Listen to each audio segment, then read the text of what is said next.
नमस्कार, खास बातों का स्वागत है। आज हमारे साथ मौजूद हैं वो गेस्ट जो कि अपने क्षेत्र में जिन्होंने बहुत कम समय पे बहुत ज़्यादा सफलता कहीं ना कहीं अपनी मेहनत, अपनी ईमानदारी और अपनी काबिलियत के बदौलत बहुत ज़्यादा अच्छा स्थान प्राप्त किया है।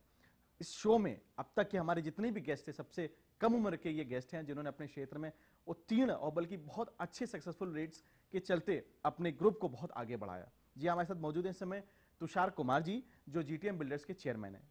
तुषार जी, आपका बहुत बहुत स्वागत है हमारे इस प्रोग्राम खास बात में।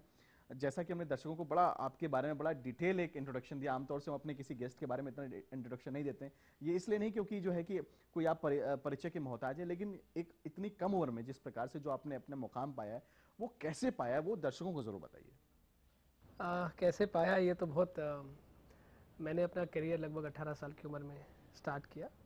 दिल्ली में एक जगह है द्वारका, यहाँ से अपना करियर स्टार्ट किया। फिर गुड़गांव में बहुत काम किया, द्वारका काम किया, दिल्ली में काम किया और अब उत्तराखंड में काम कर रहे हैं। तो समय कम नहीं लगा, समय तो बहुत लगा, लेकिन हाँ अच्छा काम किया, बेहतर काम किया। सर, आपने जैसे बताया कि द्वारका से आपने शुरुआत की थी अपनी जो है, और जो रियल एस्टेट ग्रुप है आपका जीटीएम बिल्डर्स के नाम से आपने इस पूरे ग्रुप को स्टैब्लिश किया। द्वारका से लेकर के आज आपने कई प्रदेशों में उसका जो पूरा हर जगह आपने उसकी ब्रांचेस खोली हुई हैं, अपने ग्रुप्स को आपने बढ़ाया है। तो क्या सोच करके रियल एस्टेट में आप आए, और रियल एस्टेट में खासतौर से जहाँ इतना ज़बरदस्त कंपटीशन चल रहा है, आपने अपने आप को स्टैब्लिश किया, तो सोचा क्यों रियल एस्टेट के बारे में? जीटीएम बिल्डर को स्टैब्लिश करने के पीछे कारण क्या था और कैसे कर पाई, ये थोड़ा सा जरूर बताइए हमारे दर्शकों को। देखिए, जो हम किस तरह से काम करते हैं, हमारी कोशिश, हमारे ग्रुप की कोशिश ये होती है, मेरी कोशिश ये होती है कि हम उस जगह पे काम करें जहाँ पे रियल एस्टेट की ज़रूरत है। जब मैं बात कर रहा हूँ कि द्वारका की 1998 में 1998 में जब द्वारका में हमने काम किया, द्वारका में कोई रियल एस्टेट डेवलपर नहीं था। यहाँ पर फ्लैट्स नहीं बिका करते थे, नई कॉलोनी थी, डेवलप हो रही थी। लोग डरते थे यहाँ पे अपार्टमेंट लेने में कि भाई ये शहर से दूर है, दिल्ली में है नहीं है। कई लोगों को लगता था ये हरियाणा में ही है, लेकिन ये दिल्ली की प्रॉपर्टी है। वैसे ही हम बिहार में काम करें, भागलपुर एक जगह है, वहाँ पे काम करें। हमारी कोशिश होती है उस जगह पे काम करने की जहाँ पर रियल इस्टेट की ज़रूरत है, रिक्वायरमेंट है, तो वहाँ पर हम लोग काम करते हैं। बिहार हम लोग काम कर रहे हैं, नैनीताल कर रहे हैं, उत्तराखंड में तो कई जगह पर हम लोग काम कर ही रहे हैं। तो ये हमारी कोशिश रहती है। देखिए सर, एक आमतौर से जो खासतौर से नए बिल्डर आते हैं उनके लिए वो जगह, जैसे आपने एक बड़ी अच्छी बात कही बताई कि जहाँ ज़रूरत है, कहीं ना कहीं जनता के हितों को आपने इस बात को ध्यान रखा। लेकिन खासतौर से एनसीआर में हम रहते हैं, द्वारका से आपने शुरुआत की, तो लोग अपनी शुरुआत जो है वो एनसीआर से करते हैं। आपने द्वारका से शुरुआत की, काफ़ी दिल्ली का एक बहुत काफ़ी दूर इलाका वहाँ से है, और लोग एनसीआर से शुरू करके प्रॉफिटेबल अपने आपकी कंपनी को बना लेते हैं। तो इन जैसे शहरों में आपने जैसे भागलपुर बताया, आपने द्वारका से शुरुआत की, तो जो जिस प्रकार की वहाँ की जो सिस्टम्स होते हैं, उन सिस्टम्स में आपको क्या कोई दिक्कत नहीं आती है? नहीं, देखिए, मोरलेस सिस्टम तो सेम ही है, रियल एस्टेट करना है। ये हो सकता है कि एनसीआर में चीज़ें ज़्यादा एक्टिवली हों और दूसरे शहरों में, नए शहरों में, जैसे हम भागलपुर की बात कर रहे हैं, हम पहले डेवलपर हैं जो शॉपिंग मॉल, मल्टीप्लेक्स, होटल एक ही प्रोजेक्ट में लेकर आ रहे हैं। जब हमने वहाँ के लोगों को ये बात बताई कि हम इस तरह का प्रोजेक्ट लेकर आ रहे हैं, तो उनको समझ नहीं आया, क्योंकि आज तक इस तरह की चीज़ें आई नहीं। अगर हम एनसीआर की बात करें, यहाँ बहुत सारे ऐसे प्रोजेक्ट्स हैं। हम देहरादून की बात करें, 2006 में जब हमने पहली ग्रुप हाउसिंग, देहरादून की सबसे बड़ी ग्रुप हाउसिंग लॉन्च करी, तो वो कल्चर ही नहीं था, फ्लैट कल्चर ही नहीं था। लोग हमको कहते थे नहीं, हम तो प्लॉट पे रहेंगे, हम अपना कोठी बना के रहेंगे। तो समस्याएं थोड़ी बहुत आती हैं, लोगों को समझाने में समस्याएं ज़रूर आती हैं, लेकिन लोग समझते हैं। फाइनली ये सारी चीज़ों की ज़रूरत तो है ही है, और लोग इस बात को एग्री करते हैं। सर, आपने बताया कि लोगों की ज़रूरत के अनुसार आपने अपने रियल एस्टेट का आपने शुरुआत की जो है, और आपने कुछ शहरों में इसकी शुरुआत भी की। जो आपका जीटीएम ग्रुप है पूरा, ये ग्रुप में क्या है? जैसे शॉपिंग कॉम्प्लेक्सेस आपने नाम लिया, तो ये किन किन शहरों में है, किन किन प्रदेशों में आपने, और इसके आप स्पेसिफाइज क्या करके चलते हैं? सिर्फ ग्रुप हाउसिंग में है, शॉपिंग मॉल्स में क्या है, इसके बारे में थोड़ा बताएं। देखिए, हम लोग शॉपिंग मॉल बना रहे हैं, ग्रुप हाउसिंग बना रहे हैं, पर हमारी जो एक्सपर्टीज़ है, हम हमें हमें जो अच्छा लगता है, जो हमें हमें भी मज़ा आता है काम करने, वो हमारे एक्सपर्टीज़ है ग्रुप हाउसिंग की। हम फ्लैट्स बनाने में, प्रॉपर्टी को बनाने में ज़्यादा इंजॉय करते हैं और ज़्यादा बेहतर बनाते हैं। इसके अलावा प्लॉटिंग के भी कई प्रोजेक्ट्स हैं हमारे। सर, आपने खास तौर से जिन जिन शहरों में अपना ये काम शुरू किया है, अभी हाल ही में आपने हरभजन सिंह के साथ में उस अपना ब्रांड एम्बेसडर उसको अपने साथ उसको जोड़ा है, और आपने उत्तराखंड में प्रोजेक्ट अपने लॉन्चेस, ये उत्तराखंड में जो प्रोजेक्ट था आपका, आपने ये जो हमारे से आपका एक साक्षात्कार था, तो आपने उसमें बताया था कि देश के सबसे सस्ते मकान आप वहाँ पर देंगे। कैसे संभव है? मतलब जहाँ पे अगर उस सस्ते घर अगर आप देते हैं, सरकारों को भी बहुत मुश्किलें आती हैं, क्योंकि जिस प्रकार से जो मटेरियल है, जो सिस्टम का जो कॉस्ट है बहुत बढ़ रहा है। तो क्या क्या क्या किस प्रकार से आप इसको बियर कर पाएंगे? हरभजन सिंह लगभग 3 साल हो गए हमारे साथ जुड़े हुए। वो हमारी कंपनी के ब्रांड एम्बेसडर हैं, बहुत अच्छे इंसान हैं, मेरे दोस्त भी हैं। जहाँ तक लो कॉस्ट हाउसिंग की बात है, हम एक प्रोजेक्ट डिज़ाइन कर रहे हैं लो कॉस्ट हाउसिंग, जिसमें ज़मीन लगभग हम ले चुके हैं, कुछ ले भी रहे हैं। हम बहुत जल्द सरकार को भी ये रिक्वेस्ट करेंगे कि वो हमें सपोर्ट करें इस पर्टिकुलर प्रोजेक्ट में, जहाँ हम आम आदमी के लिए घर बना सकें, नैनो प्रोजेक्ट्स बना सकें। बेसिकली ये लो कॉस्ट ग्रुप हाउसिंग होगी, ग्राउंड+3 और ग्राउंड+4 का स्ट्रक्चर होगा। सरकार अगर हमको कुछ मदद करे, मदद इन टर्म्स की कुछ FAR बेनिफिट दे, ग्राउंड कवरेज बेनिफिट दे, कुछ सब्सिडी दे, तो हम कामयाब हो जाएंगे लो कॉस्ट हाउसिंग बनाने में। मेरी इच्छा है कि मैं 4 लाख रुपए से लेकर के और 10 लाख रुपए तक के घर बनाऊं, जो आम आदमी, जो गरीब आदमी है, वो घर ले सके। सर, इस बारे में आपकी क्या उत्तराखंड सरकार से बातचीत हुई है? क्या किसी प्रकार का सहयोग या असहयोग कुछ भी, क्या क्या उनका रिएक्शन था जब आपने इस प्रोजेक्ट को? बहुत जल्द मैं उनसे बात करूंगा। जी।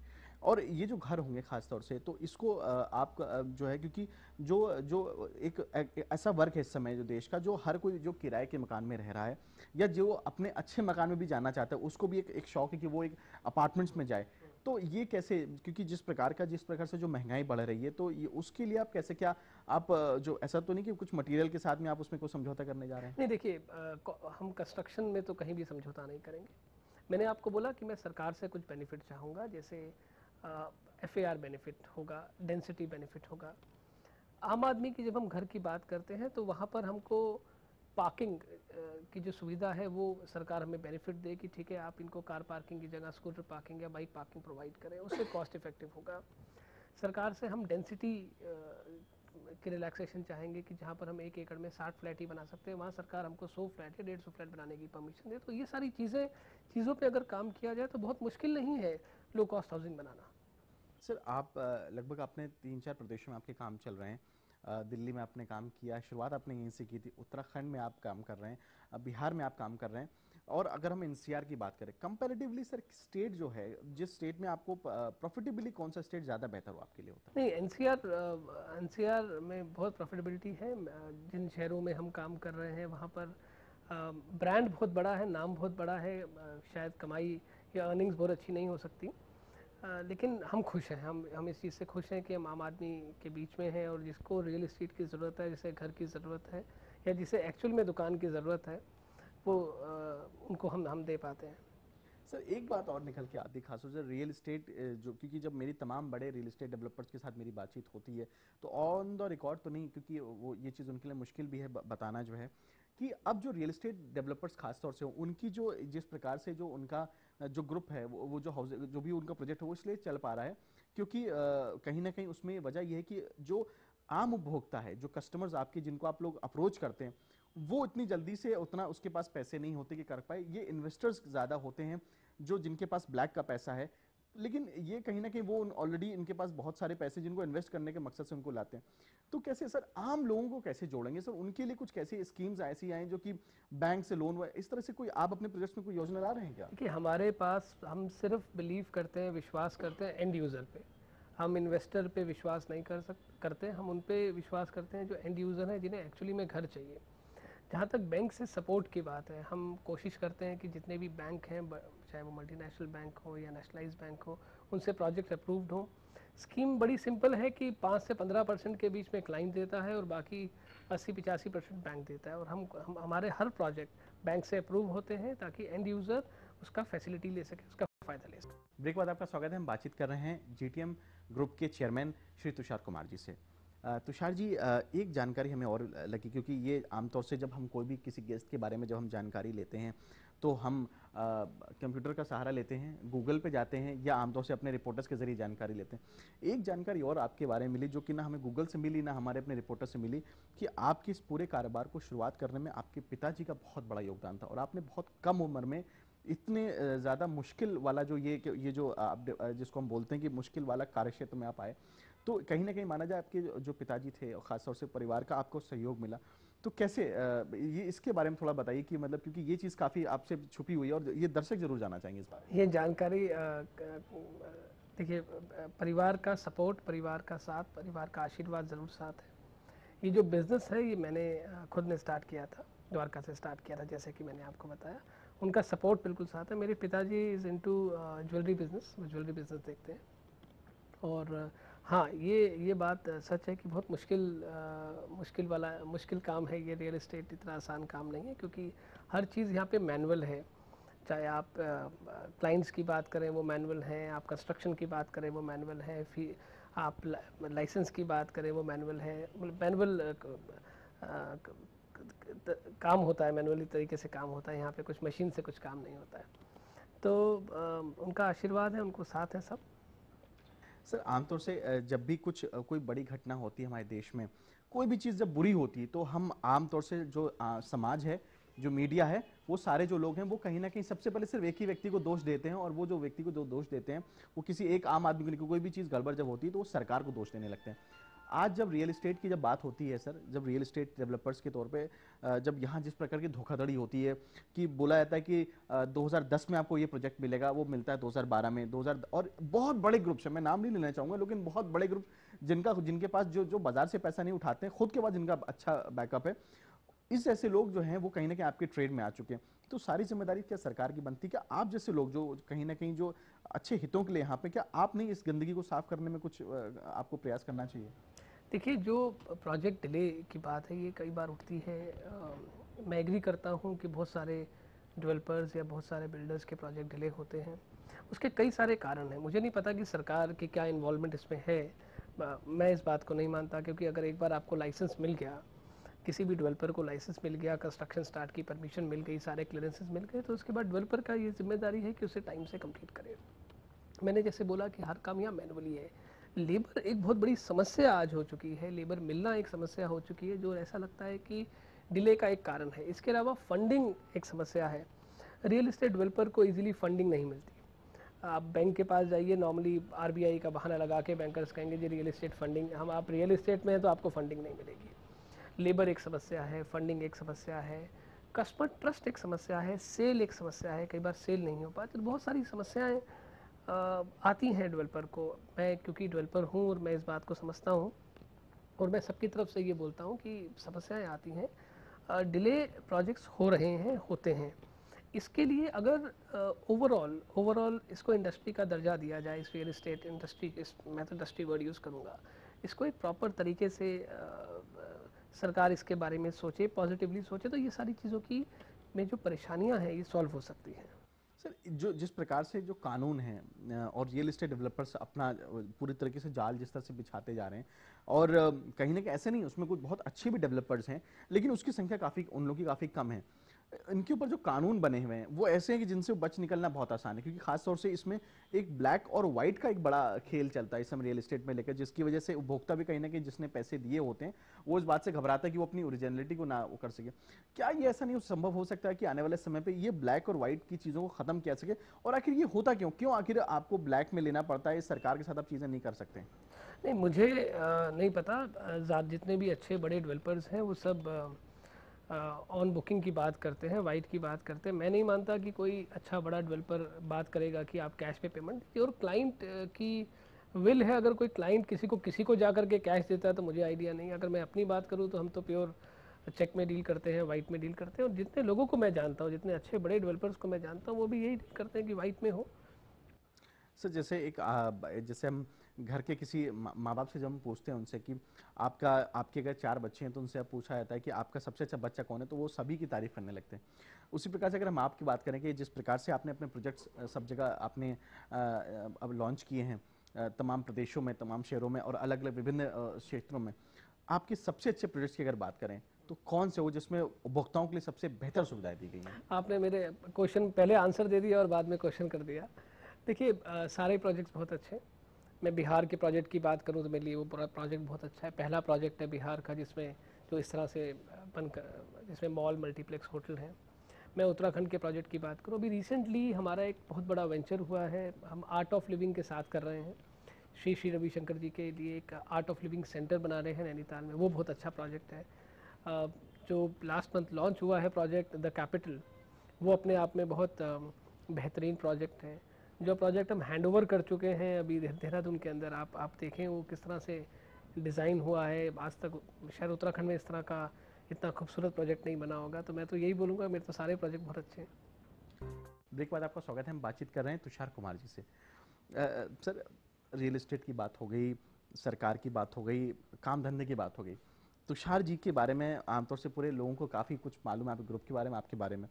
थोड़ा सा निजी ज़िंदगी के बारे में कि हम आपसे जानना चाहेंगे कि इतनी कम उम्र में आपने इतना बड़ा कारोबार स्थापित कर दिया।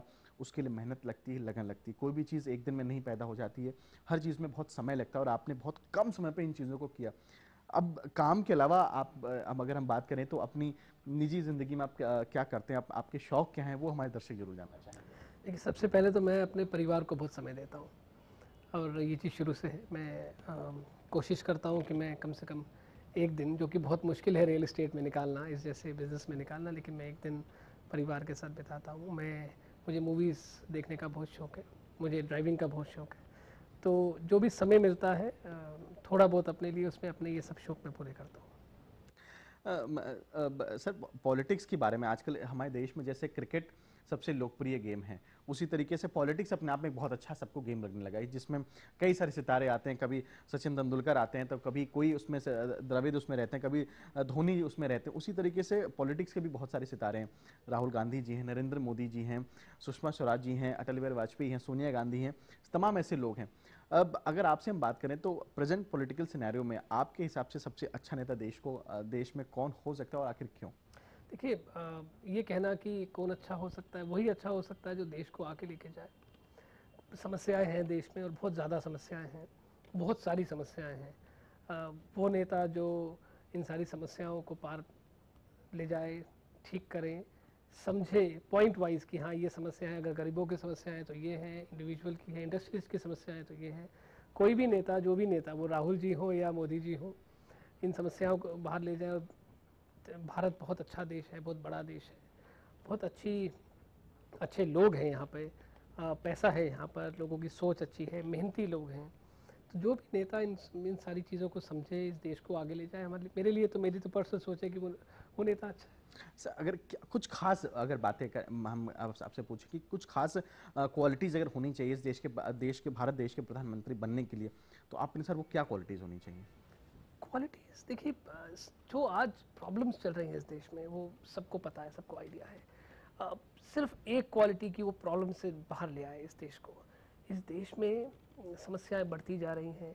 आपने एक कैश और चेक की बात करी थी, कच्चे की एक पेमेंट की बात करी थी, वो बहुत समस्या है। जो हमारा पैसा जो बाहर पड़ा है, उसकी एक बहुत बड़ी समस्या है। गरीबी बहुत बड़ी समस्या है। बच्चों को पढ़ाई, जो गरीब बच्चे हैं उनकी पढ़ाई एक बहुत बड़ी समस्या है। तो ये सब चीज़ों को जो निकाल ले जाए, वो क्वालिटी होनी चाहिए किसी भी एक पीएम के अंदर, खासकर भारत के पीएम के अंदर। सर, चुनाव नज़दीक हैं, तमाम पार्टीज़ अपने सारे पूरे कैंपेनिंग चालू है इस समय जो है। अब जैसे ख़ास तौर से आप, क्योंकि आप एक बिजनेसमैन हैं, बिजनेसमैन जो है वो कहीं ना कहीं, जैसे आपने जो बात बोली कि जो व्यक्ति जो देश की तरक्की में जो अपनी भूमिका निभाए, आप उसके साथ में खड़े हैं। कांग्रेस पार्टी खास तौर से अगर हम बात करें और नरेंद्र मोदी जी की हम बात करते हैं, तो तमाम जो उद्योगपति हैं, खासतौर से उद्योग जगत जो है वो कहीं ना कहीं नरेंद्र मोदी जी को लेकर काफ़ी उत्साहित रहता है। जो इस देश के सबसे बड़े उद्योगपति हैं वो हमेशा नरेंद्र मोदी जी के साथ में रहते हैं। तो आपकी नरेंद्र मोदी जी के बारे में क्या राय है, एज उद्योगपति के रूप में नहीं, एक आम इंसान के बारे में आपको क्या लगता है, नरेंद्र मोदी कैसे नेता हैं और आखिर क्यों वो इतने लोकप्रिय कैसे होते जा रहे हैं? देखिए, जिन भी लोगों से मेरी बातचीत होती है, आज मोदी जी बहुत फेवरेट हैं। हर हिंदुस्तानी को, बहुत सारे हिंदुस्तानी चाहते हैं कि वो पीएम बने। एक सोशल नेटवर्किंग, सोशल मीडिया बहुत उनको सपोर्ट कर रही है। आप लोग भी बहुत उनके बारे में दिखाते हैं। उनके भाषण जब आप सुने तो लगता है कि एक जो आम आदमी बोलता है, एक आम आदमी सुनना चाहता है, वो चीज़ उनमें देखती है। उनमें एक मैच्योरनेस झलकती है, पॉजिटिवनेस है उनके अंदर। लोग चाहते हैं कि इस तरह का पीएम होना चाहिए, कि जो इतना ताकतवर हो, जो इस तरह से आज भाषण देता है। तो वो चीज़ें उनमें हैं। और जिनसे भी हम बात करते हैं, जो भी हमारे दोस्त हैं उनसे हम बात करते हैं, सबका यही कहना है कि हाँ नहीं, मोदी जी को पीएम बनना चाहिए, जो जिस तरह से वो भाषण दे रहे हैं, जिस तरह से वो दिखते हैं आम आदमी के बीच में, जिस तरह से उनकी सभाओं में लोग इकट्ठे होते हैं, तो एक पॉजिटिवनेस आती है और लोग इस चीज़ को देख रहे हैं। आम पब्लिक जिन्होंने वोट देना है, जिन्होंने जो चाहते हैं कि उनका उनका पीएम चेंज हो या पीएम आए, वो कहीं ना कहीं सोचते हैं कि मोदी जी पीएम बने इस देश के। सर आमतौर से जैसे कि अगर हम एडवर्टीजमेंट्स की बात करते हैं तो सबसे ज़्यादा जो आज भी क्रेज़ है लोगों में, क्योंकि जो है क्रिकेट सबसे ज़्यादा पॉपुलर गेम है हमारे देश का। और तो जितने भी एडवर्टीजमेंट्स होते हैं उसमें कहने का क्रिकेटर्स को सबसे ज़्यादा भूमिका उनको उनकी प्रमुखता मिलती है। हम रियल एस्टेट की बात करें, कई ऐसे ग्रुप्स हैं आपके जिन्होंने महेंद्र सिंह धोनी जी को बना रखा है, सुरेश नारायण जी को बना रखा है, आपने अपना ब्रांड एम्बेसडर हरभजन सिंह जी को बना रखा है। सर आप खासतौर से आपने बहुत कम समय पे अपनी एक शुरुआत की है, अपनी चीज़ों को बहुत अच्छे से तरीके से लेकर गए। क्या ज़रूरी है सर कि कई बार क्रेडिबिलिटी स्थापित करने के लिए बहुत पॉपुलर चेहरों को लिया जाए? क्या हॉकी है, फुटबॉल है या दूसरे ऐसे खेल हैं, उन चेहरों को आप क्यों नहीं लेते और क्यों क्रिकेटर्स को ही लिया जाता है ऐसे ब्रांड एम्बेसडरशिप के लिए? इस पे मेरी कई जगह पे बात हुई कि जब सान्या बैडमिंटन खेल रही थी और वो बहुत ज़्यादा पॉपुलर नहीं थी, तब भी मैंने कहा था कि कहीं ना कहीं इनको लेना चाहिए। उनको कई सारी बड़ी कंपनीज ने साइन किया। होता क्या है कि हमारे देश में जो दिखता है वो बिकता है, तो जो ज़्यादा दिख रहा है सबकी कोशिश ये होती है। अभी मैं रिसेंटली एक ऐड देख रहा था, उसके अंदर में मिल्खा सिंह जी को वो ऐड मिली हुई है, तो वो मिल्खा सिंह जी को तब मिली जब भाग मिल्खा भाग मूवी आ गई, तो मैं आज ही सुबह वो ऐड देख रहा था। तो वो चेहरा जो दिखता है लोग पहचानना शुरू करते हैं। लेकिन हाँ, क्रेडिबिलिटी सिर्फ ब्रांड एम्बेसडर से नहीं आती है, क्रेडिबिलिटी काम करने से आती है, लोगों के बीच में रहने से आती है, लोगों की समस्याएं सुनने से आती है। सिर्फ ब्रांड एम्बेसडर अच्छा रख लेने से क्रेडिबिलिटी नहीं आएगी। सर कहीं ना कहीं जैसे आपने बात बोली कि जो पॉपुलर चेहरे हैं, उनको लिया जाता है। अब शाहरुख खान की फिल्म आई थी चक दे इंडिया, उसमें भी उन्होंने वुमेन हॉकी की बात की थी। मिल्खा सिंह अभी फिल्म आई, उसको मतलब आपकी वो भी बड़ी हिट फिल्म रही। तो ऐसा नहीं कि इन लोगों को भी कोई देखना नहीं चाहता, लेकिन कहीं ना कहीं इसके लिए जो इसके प्रति जो एक लोगों की पहल होती वो नहीं हो पाती। तो जैसे पॉलिटिकल पार्टीज अपने ऐड कैमरे आम आदमी को लेती, तो सर रियल एस्टेट खासतौर से ये भी आम आदमी से जुड़ा हुआ है, एक ऐसा अंग है जो आम आदमी से जुड़ा हुआ है। तो अब क्यों नहीं, क्या इस तरह के कभी कोई प्रयास आप आगे मतलब नहीं करेंगे जिसमें मतलब आम आदमी को फोकस करते हुए उसकी भूमिका को दिखाते हुए आप उसको ब्रांड एम्बेसडर बनाएं? ज़रूर इस तरह की कोशिश करता रहता हूँ। और कई सारे और भी स्पोर्ट्स हैं, जैसे हम गोल्फ की बात करें, हम उसमें भी जुड़े हुए हैं। और भी कई सारे क्रिकेटर्स जो यंग लड़के हैं, जो अभी तक टीवी पे नहीं आते, जो अभी छोटे मैचेस खेल रहे हैं, स्टेट लेवल के मैचेस खेल रहे हैं, उनके साथ भी हम जुड़े हुए हैं, वो भी हमारे साथ है। तो कोशिश होती है कि वो लोग आगे बढ़ें, वो लोग हमारे साथ जुड़ें, कोशिश होती है इस चीज़। सर गोल्फ की आपने बात की, ये भी ये प्रश्न हमसे रह गया था आपने, क्योंकि गोल्फ में आपने भी जैसे आईपीएल है उसी तरह से आपने गोल्फ में एक नई शुरुआत की। क्या वजह थी गोल्फ को आपने क्यों इतना प्रमोट करने का सोचा? वो तो एक बहुत ही वर्ग विशेष का खेल है, तो आपको क्यों मतलब कि क्या उस खेल को इतना आपने क्यों प्रमोट करने की सोचा, वजह क्या थी उसकी? मुझे गोल्फ की स्टिक भी पकड़नी नहीं आती, ये सच्चाई है। उसकी मेजर वजह ये थी कि उत्तराखंड की कोई टीम नहीं थी। जब गोल्फ प्रीमियर लीग जीपीएल आया, शिव कपूर जी ने वो मेरे दोस्त हैं, उन्होंने कहा कि एक जीपीएल करके मैं एक चीज़ स्टार्ट कर रहा हूँ। तो मैंने कहा इसमें उत्तराखंड की टीम क्यों नहीं है? राजस्थान की टीम है, दिल्ली की टीम है, मुंबई की टीम है, संगकारा की एक टीम है कोलंबो के नाम पर। तो उन्होंने कहा यार उत्तराखंड को कौन खरीदेगा उत्तराखंड? मैंने कहा मैं खरीदूंगा उत्तराखंड को। तो वो एक रीज़न था कि एक उत्तराखंड का नाम हो, उत्तराखंड का ब्रांड क्रिएट हो। और भगवान ने इतना सपोर्ट किया कि पहला गोल्फ प्रीमियर लीग और उत्तराखंड लायंस जो है वो विजेता रहा, विनर रहा। सर एक प्रश्न और खासतौर से उस पूरे साक्षात्कार के अंदर में हम ये देख रहे हैं कि आप तो अपने सभी जहाँ जहाँ भी आपके प्रोजेक्ट्स आपके आ रहे हैं उस सब में आप बहुत ज़्यादा इंकरेजमेंट आपका दिख रहा है इसमें, लेकिन उत्तराखंड को लेकर के आपका सॉफ्टनेस ज़्यादा है। क्या वजह है? जो देवभूमि कही जाती है उस प्रदेश में, क्या सचमुच आपको वहाँ से सरकार का या वहाँ के लोगों का बहुत अच्छा सपोर्ट मिला, जिसके नाते आपके पूरे प्रोजेक्ट्स में हर जगह वो आपका कारोबार फैला हुआ है, लेकिन उत्तराखंड के लिए सॉफ्ट कॉर्नर है? ऐसा क्यों? इसके कई कारण है, लोगों से बहुत सपोर्ट है, इसमें कोई दो राय नहीं। उत्तराखंड मैं वर्ड यूज़ करना चाहूँगा कि बहुत पीछे है अभी ये प्रदेश। जब गोल्फ प्रीमियर लीग हुआ और हमारे जो प्लेयर हैं डेरिन क्लार्क, जो बहुत अच्छे प्लेयर हैं, चिपचाई निरात, इनको ये लोग बोल नहीं पा रहे थे उत्तराखंड को। इवन जो पूना में एम्बी वैली में जब ये मैच हुआ, वहाँ के लोगों ने, जो इंडियन हैं, जो भारतीय मूल के लोग हैं, उन्होंने कहा ये उत्तराखंड कहाँ है? क्या झारखंड के साथ वाला है उत्तराखंड? तो उत्तराखंड को भी अभी लोग प्रॉपरली नहीं जानते हैं। मैं इंडियंस की मैं बात कर रहा हूँ। विदेश तो बहुत लोग राजस्थान को जानते हैं, दिल्ली को जानते हैं, मुंबई को जानते हैं, बैंगलोर को जानते हैं। तो कहीं न कहीं मुझे ऐसा लगता है कि उत्तराखंड ने मुझे बहुत कुछ दिया है, और अगर मैं कुछ कर सकूँ इस प्रदेश के लिए, तो मुझे बहुत खुशी होगी। इसलिए मैं कोशिश कर रहा हूँ कि कुछ करूँ। उत्तराखंड, जो मैंने आपको गोल्फ प्रीमियर लीग की बात करी, इस टीम को लेने का भी मकसद यही था कि उत्तराखंड का नाम तो पूरी दुनिया में जाए। आज डेरेन क्लार्क है, चपचाई निराज जहाँ भी पूरी दुनिया में खेलेंगे, जब तक खेलेंगे, तो उत्तराखंड लायंस का वहाँ पे नाम होगा। तो ये सॉफ्ट कॉर्नर है। मैं इस प्रदेश को, मैं कोई पॉलिटिशियन नहीं हूँ, मैं सीएम नहीं हूँ, लेकिन मैं अगर कुछ कर सकूँ इस प्रदेश के लिए, तो मैं बहुत खुश हूँगा। सर, आज आज आपने समय निकाला, क्योंकि आप बहुत ही प्रेशियस टाइम आपका है और आप इतने बड़े कारोबार से हट करके आज आपने हमारे चैनल को समय दिया, हमारे प्रोग्राम को समय दिया, उसके लिए आपका बहुत बहुत धन्यवाद। तो ये थे श्री तुषार कुमार जी, जिन्होंने बहुत कम समय पे जिस प्रकार से सफलता प्राप्त की और क्यों प्राप्त की और कैसे प्राप्त की, उसके बारे में आज उन्होंने बताया। अगले सप्ताह एक और ऐसे खास मेहमान के साथ आप सामने शामिल होंगे। तब तक के लिए बहुत बहुत धन्यवाद।